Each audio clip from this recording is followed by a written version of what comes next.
Hi guys, my name is Savannah with LivBay Lash. I've been with the company for about 4 years now. This channel is dedicated to all things lashes and beauty.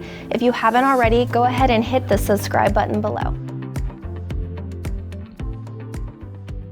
In today's video, I will be demonstrating how to properly nano mist your clients right after the service.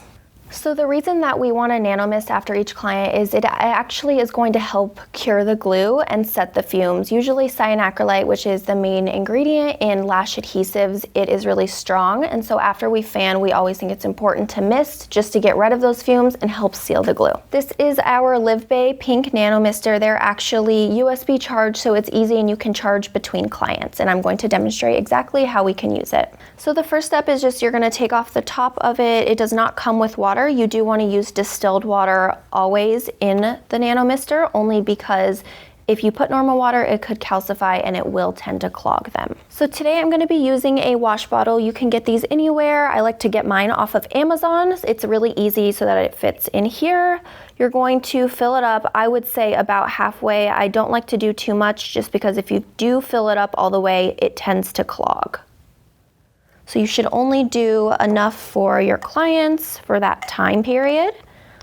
It actually just screws on the top, just like this. So you're actually going to just slide this down, super easy to use. I would say keep it about 6 to 8 inches just away from the client's face. The last thing you want to do is get too close and drench their lashes, just because realistically you don't want to get them wet for the first 24 hours. So by the end of the day, if you've had a long day of clients, just make sure you are taking out all of the distilled water. That way it doesn't get old, doesn't get clogged, anything like that. Just go ahead and rinse it out and then just leave the cap off just so that it can dry and it doesn't tend to stink or anything like that. Thank you guys so much for watching this video. We do hope that you found value in it. A question for you is, do you like to use the Nano Mister or do you like to use our Climax Bonder? Go ahead and put your answer in the comments below and we will see you in the next video.